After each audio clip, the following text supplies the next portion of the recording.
இயேசு கிறிஸ்துவின் இனிய நாமத்தில் வாழ்த்துக்கள். இந்த நாளிலும் உபாகமம் 32வது அதிகாரத்தை நாம் கற்றுக்கொள்ளப் போகிறோம். இந்த அதிகாரம் மோசேயினுடைய பாட்டாக ஆண்டவர் கற்பித்து இஸ்ரவேல் ஜனங்களுக்கு கையளிக்கப்பட்டதை நாம் பார்க்க முடிகிறது. வானங்களே செவி கொடுங்கள், நான் பேசுவேன். பூமியே என் வாய்மொழியை கேட்பாயாக. மழையானது இளம் பயிரின் மேல் பொழிவது போல என் உபதேசம் பொழியும். பனித்துளிகள் புல்லின் மேல் இறங்குவது போல என் வசனம் இறங்கும் என்று சொல்லி, இங்கே இந்த உலகம் முழுவதும் கேட்கும்படியாக கர்த்தருடைய வாய் பேசுகிறதாக இந்த அதிகாரம் தொடங்குகிறதை பார்க்கிறோம். இன்னைக்கு உலகம் முழுவதும் இந்த வசனங்களை கேட்க வேண்டும் என்று சொல்லியே, வானங்களே செவிகொடுங்கள், நான் பேசுவேன். பூமியே என் வாய்மொழிகளை கேட்பாயாக என்று சொல்லி இங்கே ஆண்டவர் மோசேக்கு கற்றுக் கொடுக்கிற பாடல் அமைந்திருக்கிறது.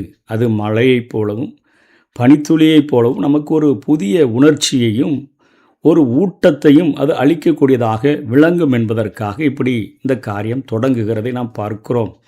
3வது வசனத்தில் தேவனுக்கு மகத்துவத்தை செலுத்துவதாக இங்கே மோசே பேசுகிறான். கர்த்தருடைய நாமத்தை பிரசித்தம் பண்ணுவேன், நம்முடைய தேவனுக்கு மகிமையை செலுத்துங்கள் என்றே சொல்லுகிறதை பார்க்கிறோம். இதுதான் இந்த பாடலினுடைய தலைப்பு. இன்னைக்கு வரலாற்று நிகழ்ச்சிகளில் தேவன் தன் மக்களோடு நடந்து கொண்ட முறையை பின்னணியாக கொண்டு இந்த பாடல் அவருடைய மகத்துவத்தை நமக்கு எடுத்துரைக்கிறதை பார்க்க முடிகிறது. வரலாற்று நிகழ்ச்சிகளில் தேவன் இஸ்ரவேல் ஜனங்களோடு நம்மோடு ஆண்டவர் செயல்படுகிற அந்த முறைகளை, அவருடைய மகத்துவங்களை அது எடுத்து சொல்லக்கூடியதாக இது இருக்கிறது.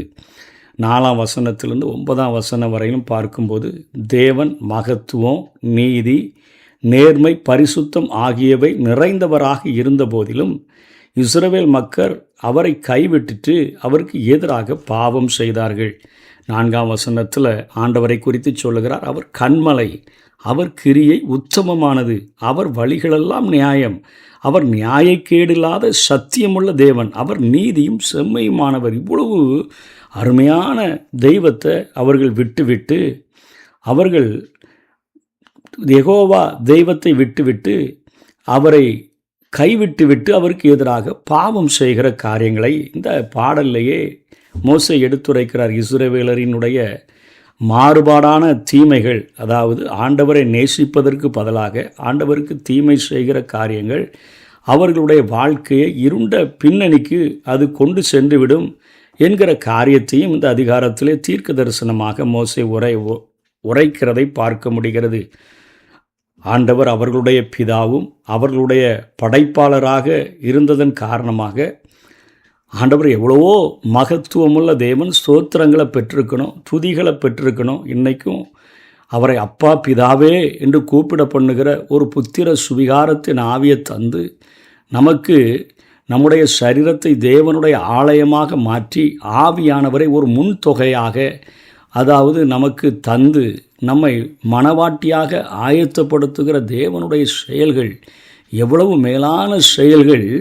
ஆனால் இன்றைக்கு மனிதன் அவரை துதிப்பதற்கு தன்னுடைய உதடுகளை, தன்னுடைய வாயை பயன்படுத்துகிறதில்லை. உதடுகளின் கனியாகிய ஸ்தோத்திர பலியை கேட்டு தான் வாங்க வேண்டியது இருக்குது. அன்றைக்கு இஸ்ரவேல் ஜனங்களினுடைய அவர்களுடைய வரலாற்றில் அத்தனை எகிப்திலிருந்து அவர்களை விடுதலை செய்து செங்கடலை பிளந்து ஒவ்வொரு நாளும் மனிதர்கள் உண்டாக்காத அந்த வானத்தினுடைய மன்னா, அதே போல் கண்மலையிலிருந்து தண்ணீர், மாறாவின் தண்ணீரை கசப்பெல்லாம் மதுரமாக மாற்றி கொடுத்து அவருடைய வஸ்திரம் பழமையாய் போகாமல், அவருடைய கால்கள் வீங்காமல், பாதரட்சைகள் கெட்டு போகாமல் அத்தனையாய் எதிரிகளிடமிருந்து பாதுகாத்து வழிநடத்தின ஆண்டவர் இவர்களிடத்திலிருந்து ஸ்தோத்திரங்களை, இவர்களிடத்திலிருந்து துதிகளை பெற முடியாமல் மாறுபாடான வாழ்க்கை தான் இவர்கள் திருப்பி அளிக்கிறார்கள் என்கிற காரியம்தான் இங்கே வெளிப்படுத்தப்பட்டிருக்கிறதை பார்க்கிறோம்.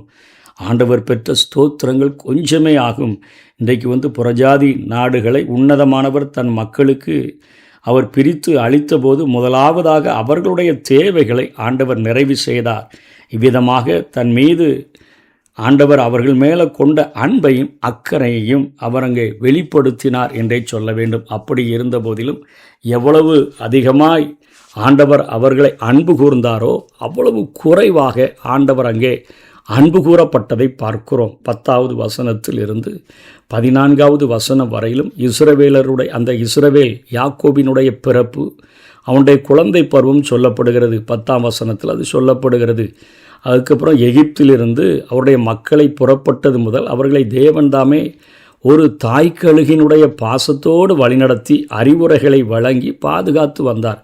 அதாவது கழுகு தன் கூட்டை கலைத்து தன் குஞ்சுகளின் மேல் அசைவாடி என்று சொல்லி பார்க்கிறோமே. கழுகு தன்னை போல தன் குஞ்சுகளை மாற்றுகிறதற்கு அது உயரமான அந்த கூட்டிலிருந்து கொஞ்சம் கொஞ்சமாக கூட்டை கலைத்து அந்த குஞ்சுகளை கீழே தன்னுடைய முதுகின் மேல் வைத்து கொண்டு வரும்பொழுது கீழே தள்ளிவிட்டு அந்த குருவி அந்த கழுகானது கீழே விழுந்து மறிக்கப் போகிற சூழ்நிலையில் வேகமாக வந்து தன்னுடைய செட்டைகளின் மேலே அது எடுத்து சென்று திரும்ப திரும்ப அப்படிப்பட்ட ஒரு பிராக்டிஸை கொடுத்து தன்னை போல அது மாற்றிவிடுமே. அந்த காரியம் இங்கே நினைவுபடுத்தப்படுகிறதை பார்க்கிறோம். ஆண்டவர் உன்னை கழுகு தன் கூட்டை கலைத்து தன்னுடைய குஞ்சுகளின் மேலே அசைவாடி அவைகளை செட்டைகளில் எடுத்துக்கொண்டு போகிறது போல ஆண்டவர் உங்களை அவர் உருவாக்கி பாதுகாத்து அவர் வழி நடத்தினார் என்கிற காரியத்தை இங்கே மோசே சொல்லிக் கொடுக்கிறதை பார்க்கிறோம்.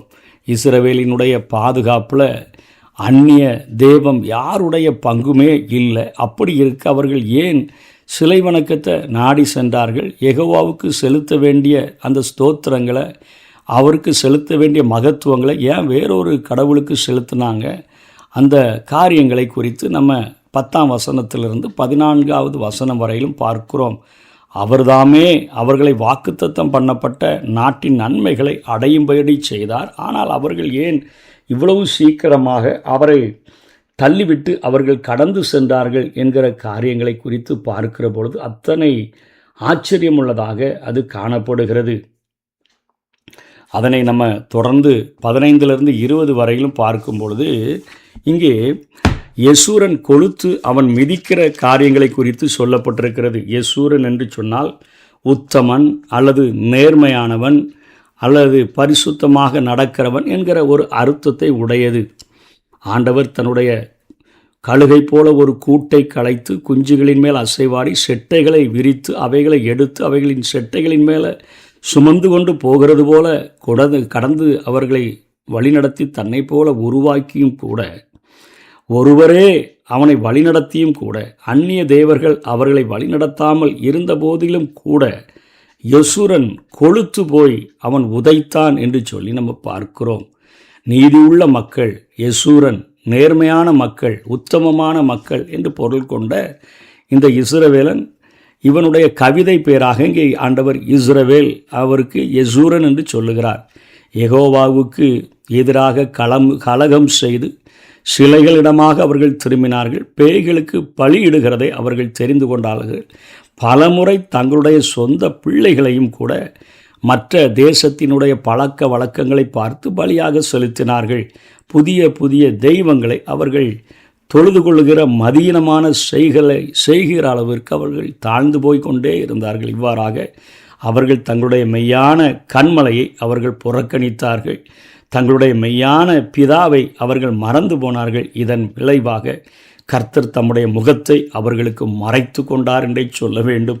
அவர்கள் சிறைபிடிக்கப்பட்ட நிகழ்ச்சியில் அவருடைய முகம் மறைக்கப்பட்ட செயல்தான் அங்கே நிறைவேறுகிறது. தன்னுடைய ஜனங்களுக்கு தன்னுடைய முகத்தை மறைத்த போது அவர்கள் அங்கே சிறையிருப்பு சென்றார்கள். இதை அந்த மோசையினுடைய பாட்டின் வரிகள், அவர் ஒருவரே தானப்பா உன்னை நடத்தினார், வேறு தெய்வங்கள் யாருமே அவருக்கு உதவி செய்யலல்ல, உனக்கும் உதவி செய்யலல்ல, அவர் தானே பாதுகாத்தார், அவர் தானே உனக்கு ஒரு தேசத்தையே தந்தார், எத்தனையாய் அவர் உன்னுடைய வாயால் புகழப்பட வேண்டும், எத்தனையாய் போற்றப்பட வேண்டும். அதற்கு மாறாக அவருடைய இருதயம் வேதனைப்படுகிற அளவிற்கு அந்நிய பேய்களுக்கு நீ உன்னுடைய நன்றியையும் வணக்கத்தையும் செலுத்துகிறியே, அவைகளை பின்பற்றி போகிறாயே என்று சொல்லி ஆண்டவர் மனம் கொதித்தவராக, தன்னுடைய முகத்தை மறைக்கிறவராக, சிறையிருப்புகளுக்கு தன்னுடைய ஜனங்களை ஒப்பு கொடுக்கிறவராக இருக்கிறதை பார்க்கிறோம்.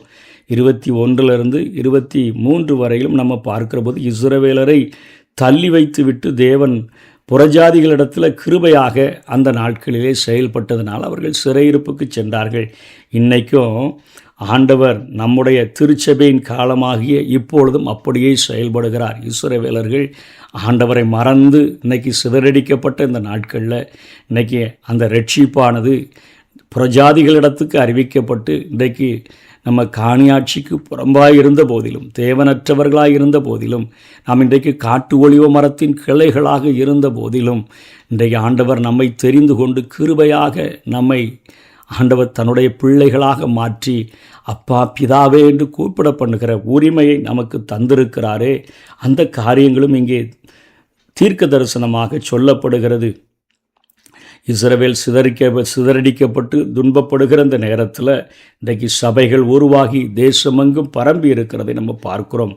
இவ்வாறு தேசம் வீழ்ச்சி அடைந்தமைக்கு தப்பான பொருள் கூறிவிடுவார்கள் என்பதால் மக்கள் யாவரும் முழுவதுமாக அழிக்கப்பட மாட்டார்கள். அவர்களுடைய பகைஞருடைய கண்மலை வலிமை பெற்றது என்பது காரணம் அல்ல. இஸ்ரவேலின் கண்மலை அவர்களுடைய பொல்லாங்கான அந்த நிலையின் காரணமாக அவர்கள் கொலை செய்யும்படி ஒப்பு கொடுத்ததினாலேயே அவர்கள் தோற்று போனார்கள் என்கிற வரலாறை புரிந்து கொள்ள வேண்டும் என்று மோசே எழுதுகிறார். இதனைத் தொடர்ந்து 34 43 வரையிலும் பார்க்கும்போது இஸ்ரவேலரை தண்டிக்கும்படி பயன்படுத்தப்பட்ட அந்த ஜாதிகளுக்கு எதிராக தேவன் பழி வாங்குவதை குறித்தும் இங்கே பேசுகிறார். ஆண்டவர் உன்னை ரொம்பவும், அதாவது அது பாபிலோன் ஆகட்டும், அசீரியர்கள் ஆகட்டும், சீரியர்கள் ஆகட்டும், பெலிஸ்தர்கள் ஆகட்டும், அவர்கள் உன்னை அத்தனையாய் வேதனைப்படுத்துகிற போது நான் நீ பாவம் செய்ததினால் என் முகத்தை மறைத்து கொண்டதினால உன்மேல் அவர்கள் ஜெயம் கொண்டார்கள். ஆனால் நான் நீ மனம் திரும்புகிற நாளிலே, நீ கண்ணீர் வடித்து உண்மையாய் என்னிடத்தில் திரும்புகிற நாளிலே நான் அவர்களை பழி வாங்குவேன். பழி வாங்குதல் என்னுடையது என்று வசனம் 34 சொல்லுகிறார். வெற்றியை குறித்து வெற்றியும் கர்த்தருக்குரியவை என்று 36 சொல்லப்படுகிறது. சத்துருக்களை நியாயம் தீர்க்கப் போவதாக அவர் தம்மேலேயே அவர் அங்கே ஆணையிட்டு சொல்லுகிறார். அவரை காட்டிலும் பெரியவர்கள் யாரும் இல்லை. அதனால் இந்த நியாய தீர்ப்பு எவ்விதமாக நிறைவேற்றப்படும் என்பதையும் அங்கே 41 42 வசனங்களிலே ஆண்டவர் சொல்லுகிறார். அதன் விளைவாக தேவனுடைய மக்களும் சகல ஜனங்களும் களி கூறுவார்கள். ஏனெனில் தேவன் தாமே பழி வாங்கி தம்முடைய மக்களுக்காகவும் தேசத்துக்காகவும் பாவ நிவாரணத்தை செய்தார் என்று அவர்கள் சந்தோஷப்படுவார்கள்.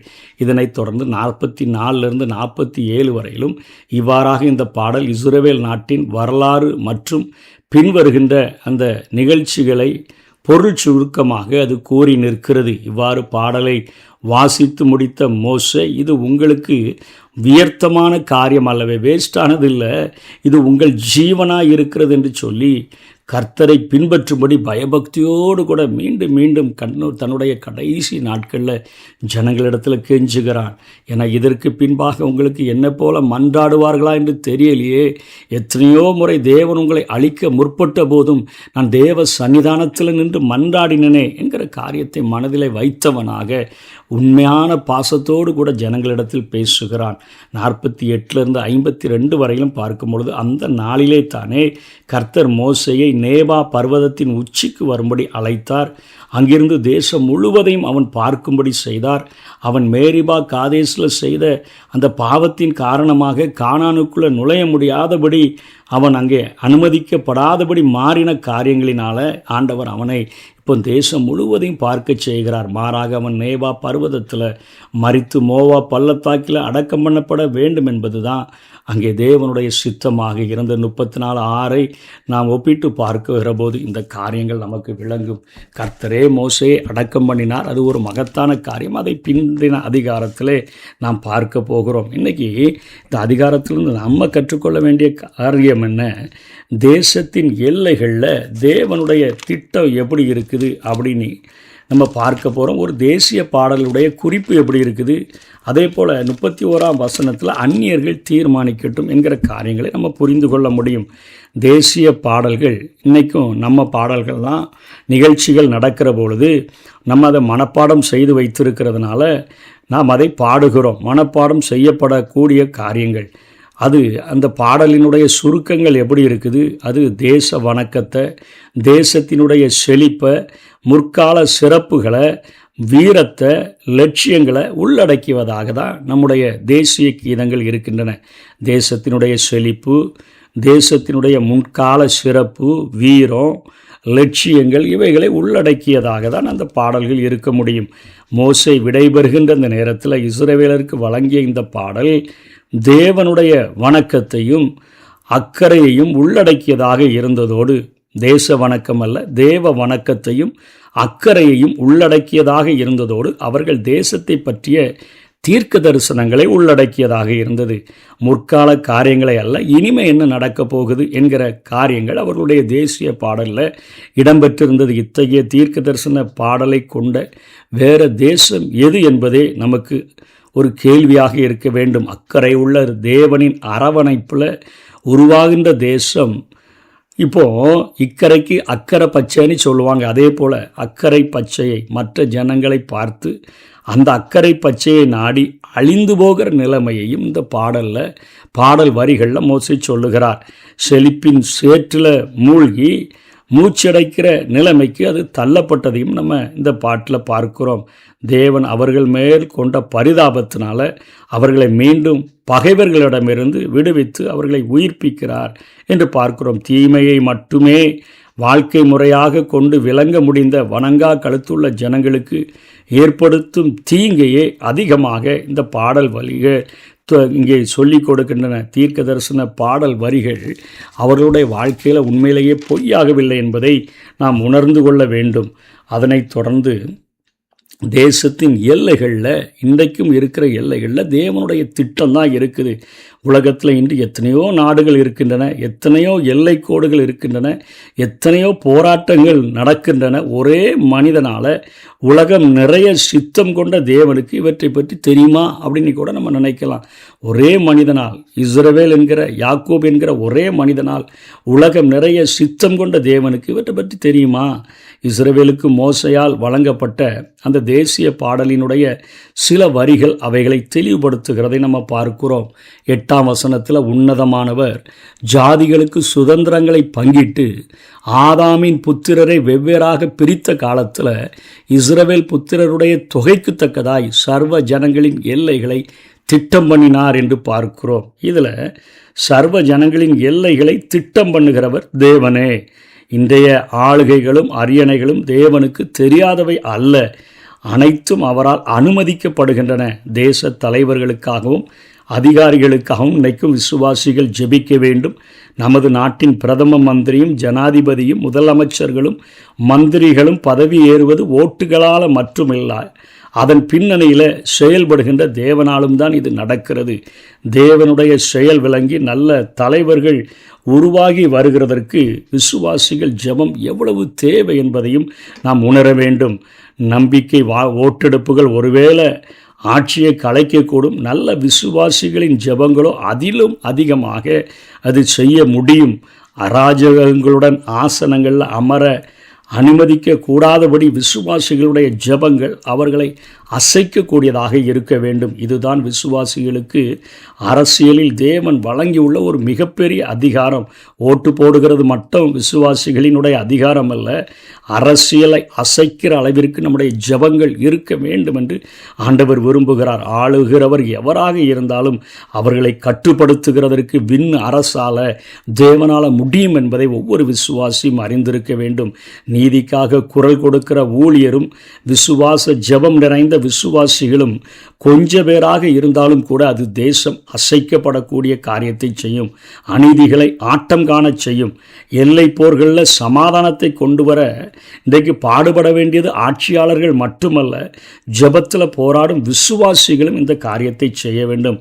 அவர்கள் ஜெபமே உயிர் பலிகளை தவிர்த்து சமாதானத்தை கொண்டு வந்து பலரை அமைதிக்கு அது அழைத்து செல்ல முடியும். இந்த அதரிசனமான செயல்களுக்கு அர்ப்பண மனமுள்ள ஆண்டவருடைய பிள்ளைகள், விசுவாசிகள், ஜெப வீரர்கள் தேவை என்பதை நாம் உணர வேண்டும். இன்றைக்கி 2 விழுக்காடு இல்லை, 1 விழுக்காடு இருந்தாலே போதும் தேவனுடைய கரத்தை நம்முடைய தேசத்தில் செயல்பட வைக்கிறதற்கு.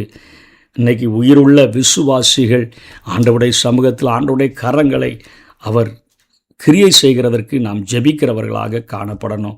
அதே போல் 31வது வசனத்தில் நம்ம பார்க்கிற பொழுது, தங்கள் கண்மலை நம்முடைய கண்மலையைப் போல் அல்ல என்று நம்முடைய சத்துருக்களே தீர்மானிக்கிறார்கள்.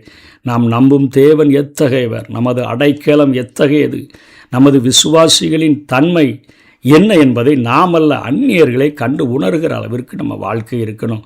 இந்த கண்மலை அநீதிக்கும் அராஜகங்களுக்கும் துணை போகிறவர் அல்ல. அதாவது நம்முடைய தேவன் அநீதிக்கு அராஜகத்துக்கெல்லாம் துணை போகிறவர் அல்ல, நீதிக்கு துணை நிற்கிற ஒரு தேவன். சிற்றின்ப வெறியர்களை ஆசீர்வதிப்பவர் அல்ல. தூய பிள்ளைகளுக்கு, பரிசுத்த பிள்ளைகளுக்கு ஆண்டவர் தோளாக இருந்து உதவுகிறவர். பணத்துக்கும் அதிகாரத்திற்கும் பக்கம் சாய்கிறவர் அல்ல. எளியவர்களுடைய வாழ்விலை பிரகாசிக்கிற ஒரு தேவன். கரைப்பட்டவர்களுக்கு களிப்பாக இருக்கிறவர் அல்ல, மனம் திரும்பியவர்களுக்கு தன்னுடைய மார்பிலை அணைத்து கொள்ளுகிற ஒரு கண்மலையாக இருக்கக்கூடியவர். இந்த சமூகம் எவ்வாறு காணும் என்று சொல்லி நம்ம கேட்டோம்னா, நம்முடைய நீதி உள்ள வாழ்க்கையை பார்க்கும் பொழுது ஜனங்கள் உணர்ந்து கொள்வார்கள். ஊழியனே நம்முடைய நேர்மையான பணியின் மூலமாக இந்த உலகம் உணர்ந்து கொள்ளும். விசுவாசிகளே பரிசுத்த வாழ்க்கையின் மூலமாக நம்முடைய தேவனை இந்த உலகம் உணர்ந்து கொள்ளும். இந்த தேவனின் பெயரை களங்கப்படுத்த இன்றைக்கி ஆண்டவர் நமக்கு ஒரு துரோகம் கூட செய்யலை. எந்த துரோகத்தையும் செய்யாமல் நம்மை அழைத்து, நம்மை வேறு பிரித்து, நம்மை பரிசுத்தப்படுத்தி, நமக்கு நீதிமான் என்கிற ஒரு அந்தஸ்தை கொடுத்ததே தவிர ஆண்டவர் நமக்கு வேறு எந்த காரியத்தை செய்தார்? அவரை நாம் துரோகம் செய்கிற அளவிற்கு நம்மிடத்தில் அவர் ஒன்றையும் செய்யலையே. இப்படியே வாழ்ந்தால் நம்முடைய துரோகமும் அவரை பற்றி அறிவிக்கப்படுகின்ற காரியமும் எப்படி நடக்கும்? இஸ்ரவேலரை போல சத்ருவிடம் கையளிக்கப்படுகிற போது, நம்முடைய சிதறல் வாழ்வை காண்கிற பொழுது, இன்றைக்கி மற்றவர்கள் சொல்லுவாங்க, தூய தேவனுடைய பெயரை தாங்கிட்டு, பரிசுத்த தேவனுடைய பெயரை தாங்கிட்டு வேஷம் போட்டவங்களுடைய கதி எப்படி இருக்குதுன்னு சொல்லி உலகம் பார்த்து சொல்லிவிடும். ஆகவே வேஷம்லாம் ரொம்ப நாள் நிலைக்காது, தேவனை ஏமாற்ற முடியாது. இந்த கிறிஸ்தவ வாழ்வு வாழ முடியலைன்னா நம்முடைய பேரை நம்ம மாற்றிட்டு, நம்முடைய வேடத்தை மாற்றிட்டு, ஊழியத்தை விட்டுட்டு மற்ற வழிபாடுகளுக்கு நிச்சயமாக சென்று விடலாம். ஒன்று குளிராக இருந்துரு, இல்லைன்னா அனலாக இருந்துரு. குளிருமின்றி அனலுமின்றி இருந்தான்னா நான் உன்னை வாந்தி பண்ணி போடுவேன் என்று தான் ஆண்டவர் சொல்லுகிறார். இன்னைக்கு வேடமணிஞ்சு இதில் கிடந்து ஆண்டவர்கிட்ட அடிபடுகிறதை பார்க்கலாம். இதை விட்டுட்டு போயிட்டோன்னா கூட சில உலக ஆசீர்வாதமாவது மூச்சு விடுகிற நாளில் கிடைக்கும். இல்லையே நம்மை தப்புவித்து கொள்வது கூடாத ஒரு காரியம். ஞானமடைந்து இதை உணர்ந்து உங்களை முடிவை சிந்தித்து கொண்டால் நலமாயிருக்கும் என்று 29வது வசனத்தில் மோசே சொல்கிறார். அவர்கள் ஞானமடைந்து இதை உணர்ந்து தங்கள் முடிவை சிந்தித்து கொண்டால் நலமாக இருக்கும். நல்லா இருக்கணும்னு நினைக்கிறியாப்பா? உனக்கு அவர் ஒரு துரோகமும் செய்யலை. உன்னுடைய கண்மலை, ஒரு கழுகு எப்படி தன் குஞ்சை அது பாதுகாத்து தன்னை போல உருவாக்குகிறதோ அதே போல உருவாக்குகிறதற்காக உனக்காகவே இவர் இத்தனையாய் மேகஸ்தம்பமாய் அக்னி ஸ்தம்பமாய் வழிநடத்துகிறவர் மாத்திரமல்ல, ஒரு தனி தேசத்தையே தந்து, அந்த தேசத்தின் செழுமையை தந்து உன்னை பாதுகாக்கிற பொழுது, நேர்மையான யசூரனே நீ கொழுத்து, அதாவது நல்லா கொழுத்து பருத்து, அதாவது ஸ்தூலித்து நினம் தின்னின போது அப்படின்னா நல்லா கொழுத்து பருத்த போது உதைக்கிற நிலைமைக்கு நீ போயிடாதப்பா என்று சொல்லி மோசே இதை உணர்ந்து நீ ஆண்டவருடைய சமூகத்தில் அன்பு கூறு என்று பேசுகிறதை பார்க்கிறோம். அவருடைய தேசிய பாடல், ஆண்டவர் கொடுத்த தேசிய பாடல் தேவனுடைய வணக்கத்தையும் அந்த தேசத்தின் செழிப்பையும் தீர்க்க தரிசனங்களையும் உள்ளடக்கியதாக இருந்தது. இன்றைக்கும் அந்த பாடல்களை நாமும் புரிந்து கொண்டு நம்முடைய வாழ்க்கையை ஆண்டவருக்கு உண்மையாக அர்ப்பணித்து தேசத்தை அசைக்கிறவர்களாக வாழுவோம். கர்த்தர் தாமே நம்மை ஆசீர்வதிப்பாராக. ஆமென்.